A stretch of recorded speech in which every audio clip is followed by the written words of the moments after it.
Ninakusalimu mpenzi msikilizaji na mfuatiliaji wa J Hope Media. Wewe ambao umekuwa ukitusikiliza tangu kwenye kipindi cha kwanza cha mada yetu inayosema kanisa la Waadventista wa Sabato sio Babeli. Nikukaribisha katika siku ya leo, na siku ya leo tunaingia katika sehemu ya 8 ya mada yetu ambayo inazungumzia kanisa la Waadventista wa Sabato sio Babeli.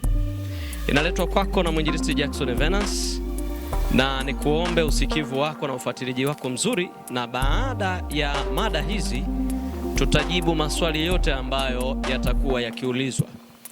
Na nikukumbushe tu kwamba kama hujafuatilia mada zingine, itakuwa ni vizuri kabisa ukirudi kuanzia mada ya kwanza, kwa sababu ni muendelezo ambaye itakuonyesha tulikotoka, tulipofika na tunakoelekea sasa, na hatimaye utapata muktadha mzima wa mada hii tunayoizungumzia. Kumekuwa na madai ya watu mbalimbali wakihubiri kwamba kanisa la Waadventista wa Sabato ni Babeli na limeanguka na watu wanapaswa kujitenga. Sasa ninakuletea kwa mujibu wa maandiko matakatifu, neno la Mungu lisilokosea, linaloonyesha kwamba madai hayo ni ya uongo, si ya kweli kwa mujibu wa maandiko. Kwa hiyo nikukaribisha katika sehemu hii ya 8, na nikumbushe tu kwamba sehemu ya 7 ambayo tulizungumzia, Nabii Ellen G. White aliandika na kuelekeza ya kwamba wale wote ambao wanafundisha kuwa kanisa la Waadventista wa Sabato ni Babeli wanakosea, na madai hayo ni ya uongo na hawatafaidika na ujumbe wanaotoa. Na nikukumbushe kuwa tuliishia katika kitabu kile cha Testimony to Ministers ukurasa wa 42, shuhuda kwa watendakazi na viongozi ukurasa wa 42, ambayo imezungumzwa. Na nikualike kwamba ni vizuri sasa ukajipatia muda wa kujisomea vitabu hivi, kwa sababu vina majibu tosha kabisa juu ya mada hii. Nikumbushe na nirudie kusoma aya mahali pale ambapo tuliishia. Matumizi mabaya ya shuhuda. Tuliona kwamba watu walitumia maandiko vibaya, wakafikia hatua ya kuhitimisha vibaya na kuligawa kanisa. Na sasa nikukumbushe maandiko yalikuwa yanasema hivi. Testimony to Ministers ukurasa 42 aya ya kwanza anasema, itaonekana kwamba wale wanaobeba jumbe za uongo hawatakuwa na kiwango cha juu cha uaminifu na uadilifu. Watawadanganya watu, wakichanganya uongo wao na shuhuda za dada White na kutumia jina lake kuleta mvuto katika kazi yao. Wanafanya chaguzi hizo kutoka katika shuhuda kama wanavyofikiri wanaweza kuzibadilisha ziendane na misimamo yao na kuziweka katika muonekano wa uongo, ili kwamba uongo wao upate kuwa na uzito na ukubalike kwa watu. Wanapotosha na kutumia vibaya kila ambacho Mungu amekitoa kwa kanisa: kuonya, kushauri, kukaripia, kufariji na kuatia moyo wale watakao kuwa masalio ya watu wa Mungu.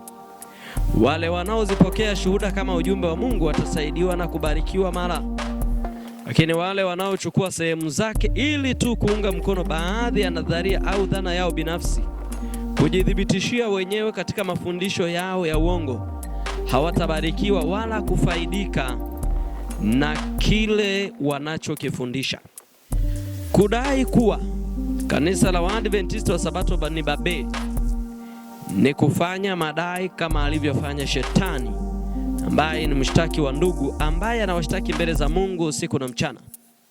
Kwa matumizi haya mabaya ya shuhuda, roho zinawekwa katika mkanganyiko, maana hawawezi kuelewa uhusiano wa ushuhuda kwa kufuata msimamo kama uliochukuliwa na wale walio katika udanganyifu. Maana Mungu alikusudia kwamba shuhuda hizi ni lazima wakati wote ziwe na muonekano katika mfumo wa ile kweli.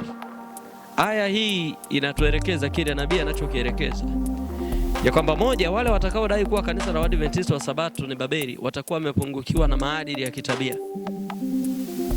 Lakini mbili, anasema kwamba kudai kuwa kanisa la Waadventista wa Sabato ni Babeli ni kutumia maandiko vibaya na ni kufanya kazi ya Shetani.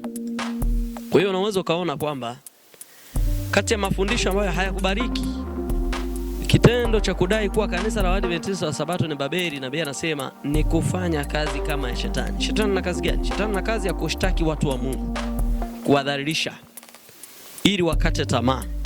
Kwa kitendo hicho kinafananishwa kabisa ya kwamba ni kufanya kazi ya shetani.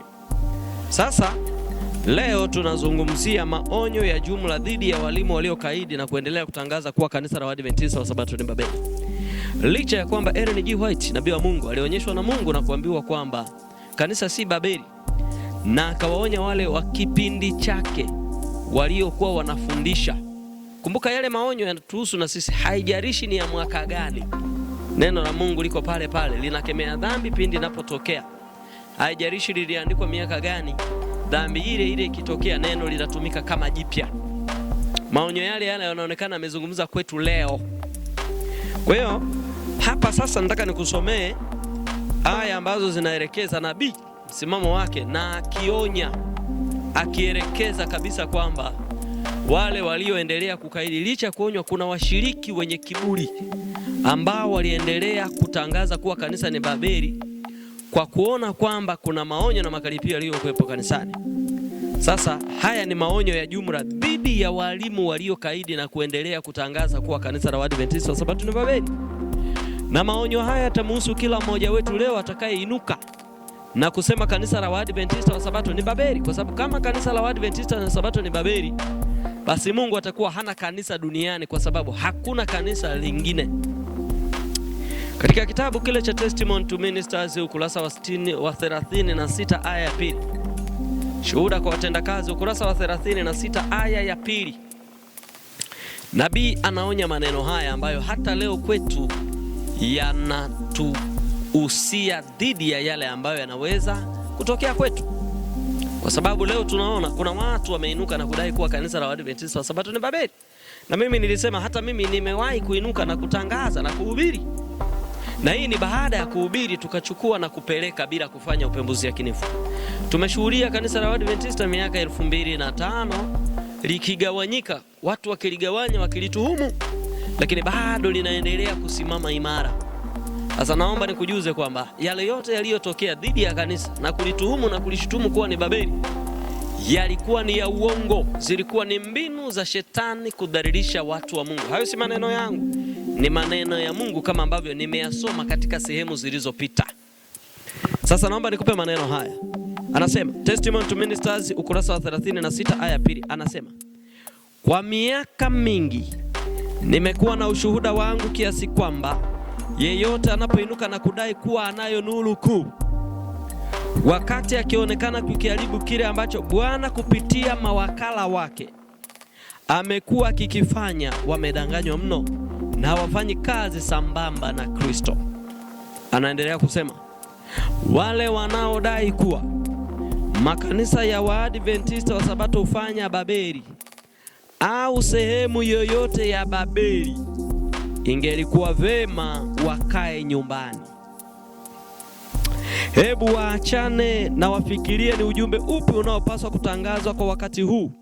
Badala ya kufanya kazi na mawakala watakatifu kuandaa watu kusimama katika siku ya Bwana, wamechukua msimamo wao pamoja naye ambaye ni mshitaki wa ndugu zetu, anayewashitaki mbele za Mungu mchana na usiku.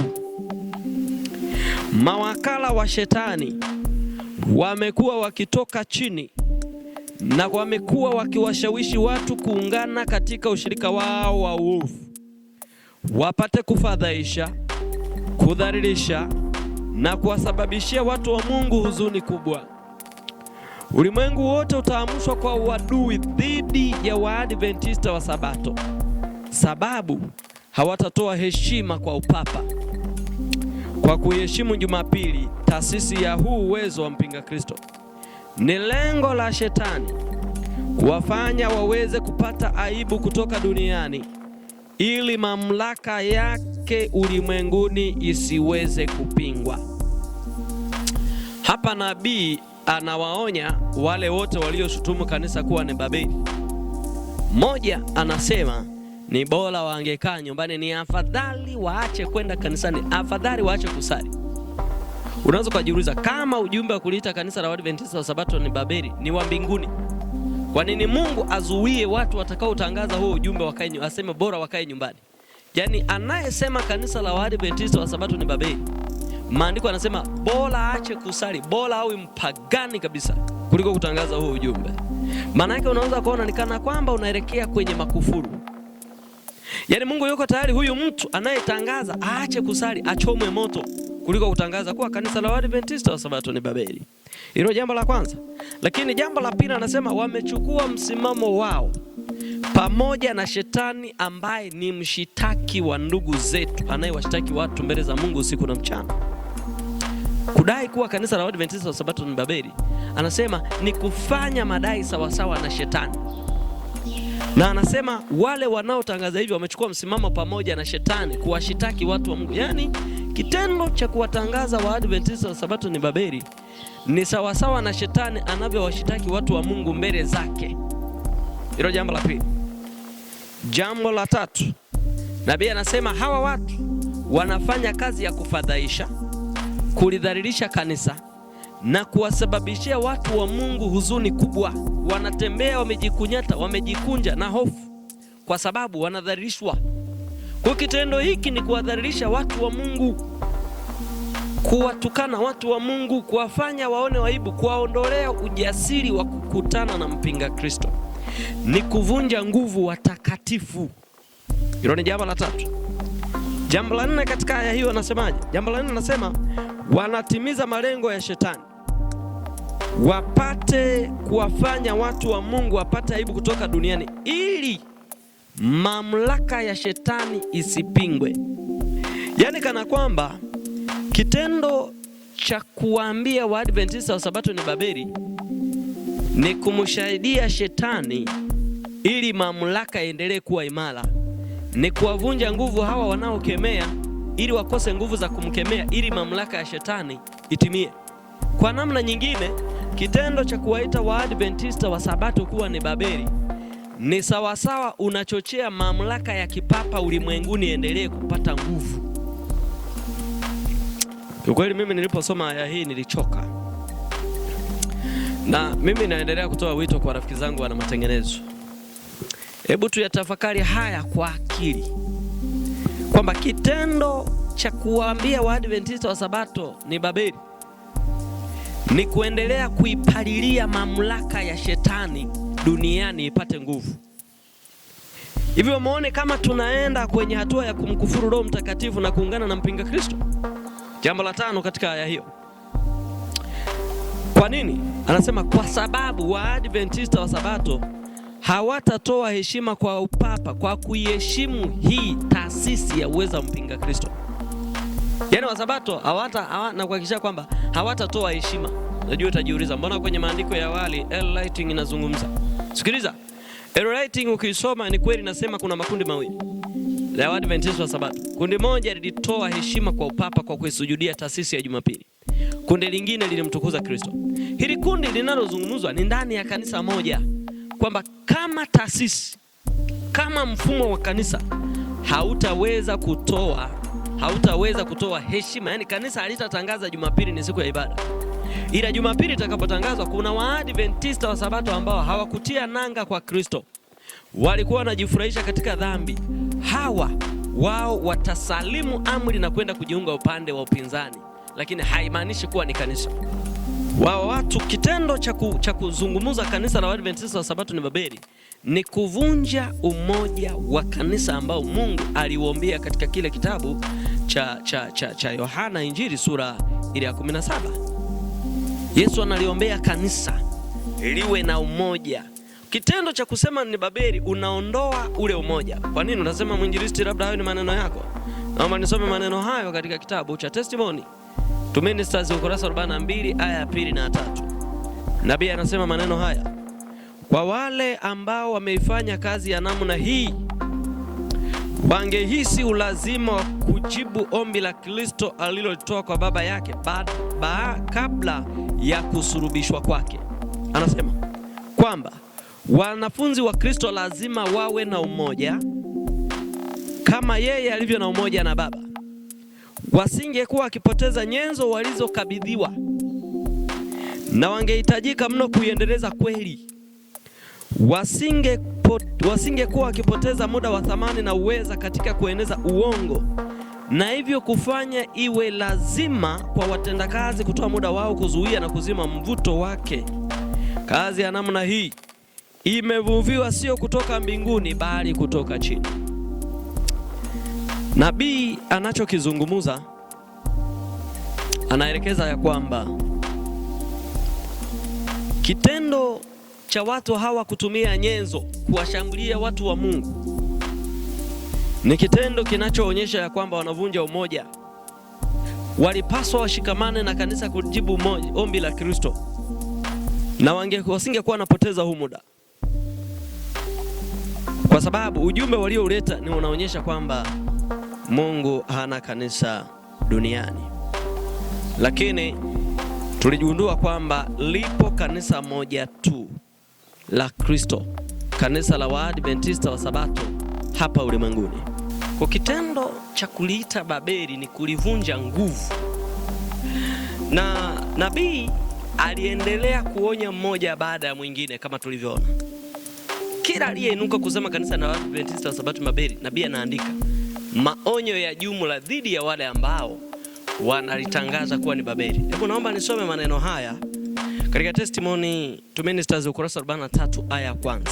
Nabii anasema, wale wanaotetea uongo watasema Bwana asema hivi, wapo Bwana hakusema nao. Wanashuhudia uongo na wala sio kweli, kama wale waliokuwa wakitangaza ujumbe ya kwamba kanisa ni Babeli. Wamekuwa wakitumia fedha iliyotumika kuchapisha na kusambaza uongo huu kwa kujenga badala ya kubomoa. Wangekuwa wamefanya idhihirike ya kwamba walikuwa ni watu ambao Mungu anawaongoza, kwamba walitumia fedha kubomoa badala ya kujenga. Wale walioliita kanisa la Waadventista wa Sabato ni Babeli walitumia zaka kulidhalilisha.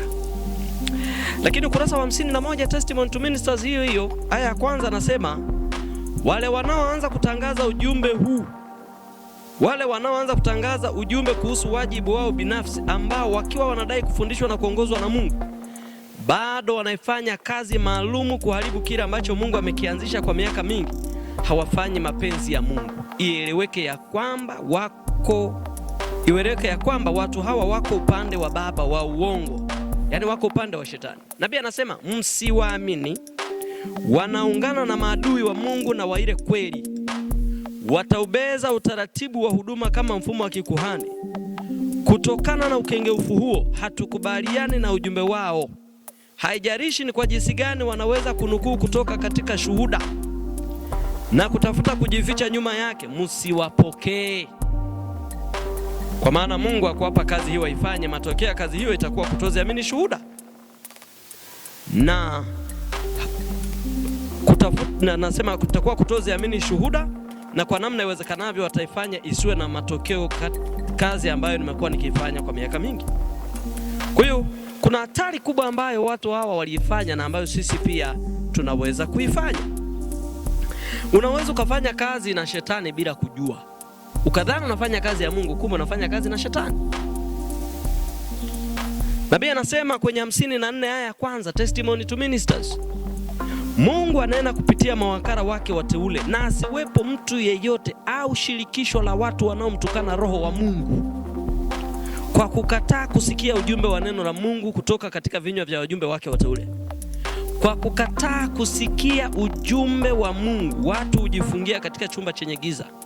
Wanazifungia nafsi zao wenyewe mbali na baraka na kumnyima Kristo utukufu wake kwa kuonyesha dharau kwa mawakala wake wateule.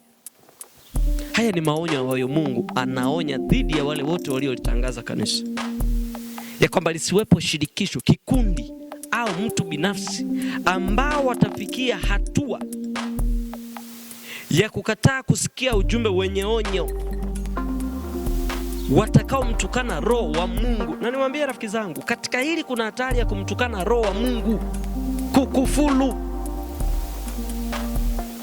Sasa mimi nitashangaa na nitaumia kuona badala ya kujifunza haya, mtu badala ya kujifunza anaanza kuleta masihala, utani au kejeli. Jifunze, tusijikinae kuwa wenye kiburi. Tunajifunza kwamba Mungu alimuonya Stanton. Kama ambavyo tuliona, alimuonya Stanton kwa kile alichokuwa na kisambaza. Stanton wa zamani zile tunaweza kuwa Stanton ya kina sisi. Na hapa ndipo wengi tulipopigiwa chenga. Mimi binafsi nasema tulipigiwa chenga. Ujumbe huu ulikuwa unamhusu Stanton. Ujumbe mimi nao nihusu Jackson umeandikwa wapi? Maana kama Stanton alifanya dhambi ambayo nitaifanya na mimi leo, na mimi ni Stanton wakati ule. Kwani dhambi ya Daudi leo haimuhusu mtu mwingine? Lakini leo mtu kimwambia tulikosea anasema bwana yule alikuwa anaambiwa Stanton. Wewe unayeambiwa umeandikwa wapi? Na pia anamkemea Stanton, na tutaona kwa wengine leo. Anasemaje? Katika ukurasa wa 58 aya 3 ya Testimony to Ministers, maneno haya naomba niyarudie vizuri. Nabii anamwandikia barua tarehe 23 Stanton, mwezi Machi mwaka 1893. Anamweleza barua na anampa msimamo. Anamwambia maneno haya, Testimony to Ministers ukurasa 58 aya 3. Nasoma, anasema: ndugu yangu mpendwa Esi, ninakuandikia mambo machache. Sikubaliani na msimamo ambao umekuwa ukiuchukua. Kwa maana nimeonyeshwa na Bwana kwamba misimamo ya jinsi hiyo itakuwa ikichukuliwa na wale walio katika makosa. Paulo alitupa onyo juu ya jambo hili. Basi Roho anena waziwazi ya kwamba nyakati za mwisho wengine watajitenga na imani, wakisikiliza roho zidanganyazo na mafundisho ya mashetani. Anaendelea kusema, aya ya 4: ndugu yangu, ninajifunza kuwa unachukua msimamo ya kwamba kanisa la Waadventista wa Sabato ni Babeli, na kwamba wote ambao wangeokolewa ni lazima wajitenge nalo. Sio wewe pekee ambaye umedanganywa katika jambo hili. Kwa miaka 40 mtu mmoja baada ya mwingine amekuwa akitokea akidai kuwa Bwana amemtuma kuleta ujumbe kama huo. Lakini hebu nikuambie kama nilivyowaambia wao, ya kwamba ujumbe unaoutangaza ni mojawapo ya udanganyifu wa shetani uliokusudiwa kuleta machafuko miongoni mwa makanisa. Mwisho wa kunukuu. Nabii anamwambia Stanton ya kwamba jambo la kwanza, Mungu amenionyesha ya kwamba msimamo unaochukua wa kuwaita Waadventista wa Sabato ni Babeli, huo msimamo utakuwa ukichukuliwa na wale walio katika makosa. Yaani yeyote atakayekuwa na msimamo kama huo, moja kwa moja ni P.O. Box ana makosa. Na anasema Paulo alitupa onyo kwamba wengi watajitenga na imani, wakisikiliza roho zidanganyazo na mafundisho ya mashetani. Miongoni mwa mafundisho ya mashetani, sasa nabii anayafafanua. Miongoni mwa hayo mafundisho ya mashetani ni kusema kanisa la Waadventista wa Sabato ni Babeli. Hilo ni fundisho la shetani. Kwa nini? Aya ya 4 amesema, anasema ninajifunza kuwa unachukua msimamo kanisa la Waadventista wa Sabato ni Babeli, na unasema wote ambao wataokolewa ni lazima wajitenge na kanisa la Waadventista wa Sabato ni Babeli. Anasema sio wewe pekee uliyedanganywa katika hilo. Kwa miaka 40 mmoja baada ya mwingine amekuwa akitokea akileta ujumbe kama huo wa kusema kanisa la Waadventista wa Sabato ni Babeli, na mtu akitaka kuokolewa lazima ajitenge nalo. Anasema miaka 40 huo ujumbe umetokea. Kwa hiyo wewe umekuja ni miongoni mwa wale waliotangulia. Sasa nabii anasema hebu nikuambie kama nilivyowaambia wenzako, ya kwamba ujumbe unaotangaza, yaani wa kusema Waadventista wa Sabato ni Babeli, huo ujumbe unaotangaza ni mojawapo ya jumbe za shetani ambazo shetani alizitenga ili kuleta machafuko miongoni mwa makanisa ya Waadventista wa Sabato. Kwamba huo ujumbe unaotangaza ni mojawapo, maana yake sio huo tu, ziko na zingine. Tasema mwinjilisti tunasemaje? Ngoja nirudie. Anasema ujumbe unaotangaza ni mojawapo ya udanganyifu wa shetani uliokusudiwa, yani uliolenga uliolengwa, uliokusudiwa, uliopangwa, ulioratibiwa kuleta machafuko miongoni mwa makanisa. Kwa hiyo kitendo cha kusema Waadventista wa Sabato ni Babeli ni mojawapo ya kutimiza malengo ya shetani. Sasa utashangaa kutokea hapa mtu anainuka na jeuri anahubiri. Nabii anasema ujumbe wa kulitangaza kanisa la Waadventista wa Sabato ni Babeli ni mojawapo ya fundisho la shetani la kuleta machafuko miongoni mwa makanisa. Kweli mimi niliposoma haya nilichoka. Nikajiuliza, kumbe nimefanya kazi na shetani bila kujua. Tulidhani tumeanzisha matengenezo kabisa kwa usahihi, kumbe tumefanya kazi ya shetani. Najua kuna mtu anajiuliza, mwinjilisti amekufuru. Sijakufuru. Kama mimi nimekufuru, basi Ellen G. White ni wa kwanza kukufuru, mimi nitakuwa wa pili. Anasema ni mojawapo ya ujumbe wa shetani, udanganyifu wa shetani uliokusudiwa, ulioratibiwa. Labda hivi vitabu kama vina makosa, na bahati mbaya au bahati nzuri vimetafsiriwa na sisi wana matengenezo. Kama vilitafsiriwa vibaya nakubaliana, lakini kama tafsiri ni sahihi, kama Testimony to Ministers ni kitabu cha Waadventista wa Sabato, ninasema ya kwamba ujumbe wa kulitangaza kanisa la Waadventista wa Sabato ni Babeli ni mojawapo ya udanganyifu wa shetani uliokusudiwa kuleta machafuko miongoni mwa makanisa ya Waadventista wa Sabato. Hakuna matengenezo hapo.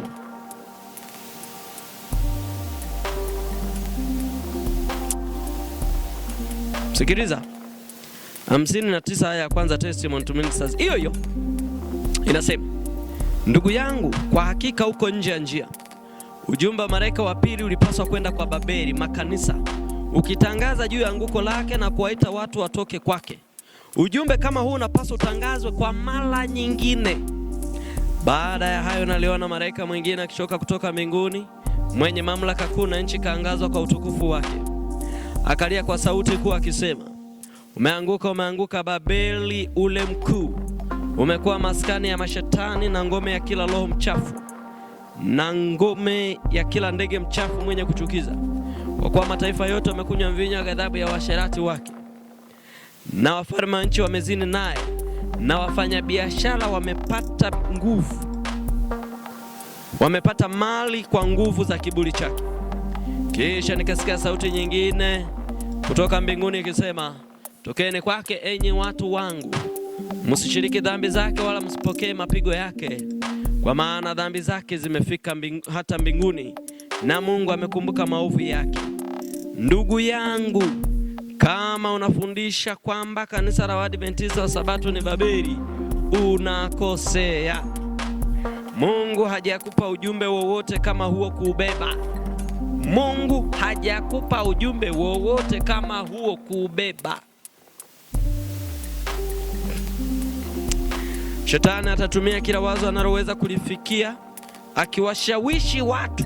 Hii aya ndio inanitisha, kwamba shetani atatumia kila wazo analoweza kulifikia akiwashawishi watu kuanzisha nadharia za uongo au kutoka nje ya mstari ili aweze kuleta msisimko wa bandia na hivyo kuzipotosha roho kutoka katika jumbe za kweli kwa wakati huu. Ninawaza ya kwamba wengine watadanganywa na ujumbe wako kwa sababu wamejawa na udadisi na tamaa ya kupata jambo jipya. Hebu fikiria, nitakuwa sahihi nikisema ya kwamba ujumbe ulioanzishwa kuanzia hiyo miaka niliyoitaja 2005, 2004, 2007 wa kuita kanisa la Waadventista wa Sabato ni Babeli, nitakuwa sahihi nikisema ya kwamba ni ushawishi wa shetani ambao aliwashawishi watu kuanzisha hiyo nadharia, na nitakuwa sahihi nikisema ya kwamba haya sio maneno yangu bali ni maneno ya Ellen G. White, na nitakuwa sahihi nikisema ya kwamba si maneno ya Ellen G. White bali ni maneno ya Mungu kupitia kwa Ellen G. White. Nitakuwa sahihi nikisema kwamba wale ambao tulitangaza kanisa la Waadventista wa Sabato ni Babeli tulifanya kazi ya shetani. Kama wewe ukiona sio, naomba uweke comment au uweke aya inayozuia hili. Na nilitangaza kama kuna mtu yote ambaye ana aya zilizo kinyume hapa, ana uthabiti kabisa, ana uhakikisho wa kutangaza kwamba kanisa la Waadventista wa Sabato ni Babeli, anazo aya, nilisema aje Kahama tuhojiane. Kama hana nauli mimi nitamlipia. Unajiuliza nini? Sikiliza. Tunahitaji kuwatoa watu katika giza totolo. Watu ambao tumehubiri matengenezo ni sahihi, tukaongoa watu tukawapeleka hapo, tumewaweka katika gari ambalo muasisi wake ni Shetani. Nina ujasiri wa kusema hayo. Tumehubiri kanisa la Waadventista wa Sabato ni Babeli, tukawaambia watu watoke waingie matengenezo, wamepotea. Na ni ukweli ya kwamba hata ninyi watengenezaji mnajua wenzangu, ya kwamba kuna washiriki wengi wamepotea, wamekuwa wapagani. Tumetimiza maneno ya Yesu Kristo katika kitabu cha Mathayo 23 ya kwamba mnazunguka katika ng'ambo ya bahari, katika nyika, kumfanya mtu kutoka kuwa mwana wa jehanamu, mnamfanya mtu kuwa muumini, lakini kumbe mnamfanya mwana wa jehanamu mara ya pili. Narudia kwa kusema kwamba matengenezo ambayo tumeyahubiri kupitia waasisi wetu waliotupotosha, ilikuwa ni hila ya Shetani kuwapoteza watu. Kama nabii leta maandiko. Mimi maandiko nimesoma hapa, sio ya kwangu. Ili anasema ujumbe wa kulita kanisa la Waadventista wa Sabato ni mojawapo ya hila za Shetani. Wewe unawezaje kutetea? Na ndio maana nikuhakikishia kwamba ndio maana unaona leo matengenezo hayashikamani. Matengenezo ni vurugu. Hapa na pale, hakuna msimamo, hakuna uimara, hakuna makubaliano. Ni kwa sababu si mapenzi ya Mungu. Mimi niwape wito watengenezaji. Huu ni wakati wa kila mtu kujiokoa nafsi. Ni wakati wa kujiponya nafsi, ni wakati wa kushuka chini. Haijalishi tulidhalilisha kanisa kiasi gani, kuna wakati wa kushuka chini na kumwomba Mungu msamaha. Nje ya hapo, kiburi kitatuangamiza.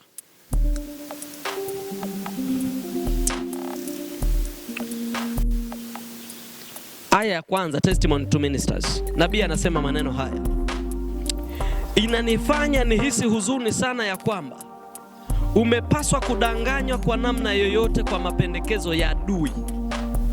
Maana ninajua ya kuwa nadharia unayoitetea siyo ya kweli.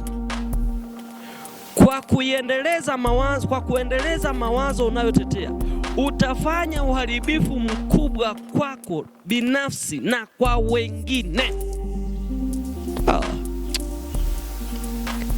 Usitafute kueleza vibaya na kupindisha na kupotosha shuhuda ili kuunga mkono ujumbe wowote wa uongo. Wengi wamefanya kazi ya namna hii na wamefanya uharibifu mkubwa, wakati wengine wameanza kuwa na moyo wa kutangaza ujumbe kama huo. Tena na tena nimeonyeshwa kuwa haikuwa kweli. Wengi wamefanya uharibifu mkubwa. Nabii anamwambia Staton, usitafute kupindisha maandiko, kupotosha. Na mimi naomba nikuhakikishia kwamba watengenezaji tulipindisha, tulipotosha. Waasisi wetu walipindisha. Na ndio maana ngoja nikwambie, unajiuliza mimi ikoje? Sikiliza nikwambie. Mimi baada ya vitabu kuwa vimetoka, vilitoka shuhuda, testimony zilitoka zote, zile 9 ninazo. Shuhuda zote za kwa kanisa 9 ninazo. Testimony to ministers ninayo. Selected message zote ninazo. Niliporudi kuzisoma na nikasoma makablasha ambayo niliyapokea mwanzo, niligundua kuna upotoshaji mkubwa. Na huko mbeleni nitakuonyesha ushahidi. Nasema mimi naongea kwangu, nitakuonyesha. Sasa nabii anaonyesha ya kwamba kitendo hiki Mungu alionyeshwa nadharia hii ni ya uongo. Sasa kama nabii alionyeshwa kama nadharia kusema kanisa la Waadventista wa Sabato ni uongo, naomba nisaidiwe, labda pengine watengenezaji wenzangu na watendakazi, maana najua tumesoma maandiko. Pengine mimi siwezi kusema kama nimesoma kiasi kidogo sana, na ni mdogo kabisa, mnafahamu. Hebu tusaidiane, ni wapi wewe una aya inayoonyesha baada ya hii kwamba Ellen White anathibitisha kanisa la Waadventista wa Sabato ni Babeli na watu watoke humo? Kama unayo uilete, kama hauna. Tunapataje ujasiri wa kulishutumu kanisa la Mungu ya kuwa ni Babeli? Tunamsaidia kazi shetani hapa. Sikiliza.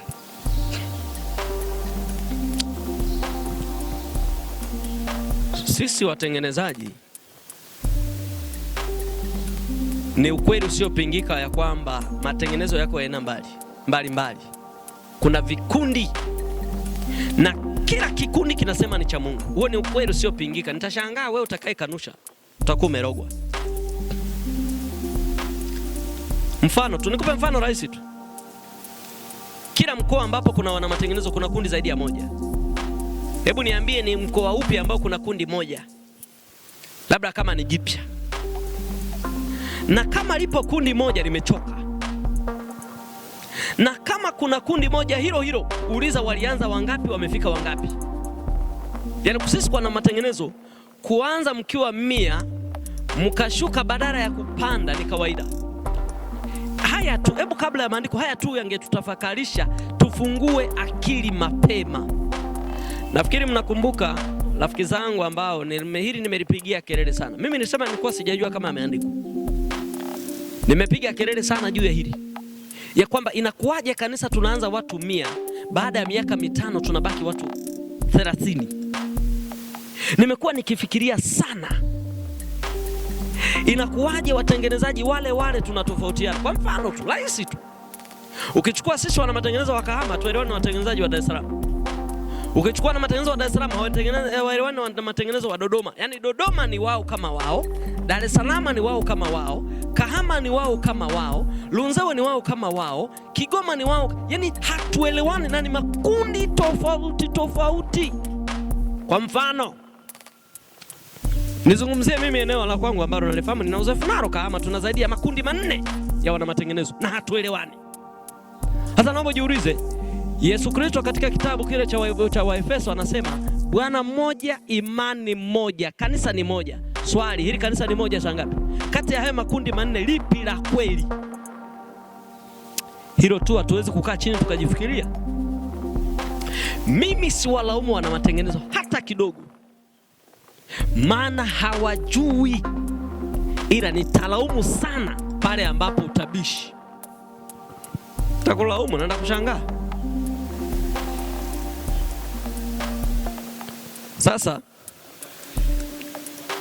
Sasa naomba nikuhakikishie ya kuwa ujumbe wa kuliita kanisa la Adventista wa Sabato ni Babeli, ni wa shetani. Na naomba nikuhakikishie Mungu hana vikundi, ana kundi moja. Katika sehemu ya 9 ambayo tutakwenda kuiangalia, usiache kuifuatilia, itatueleza hivi vikundi ni vya Mungu.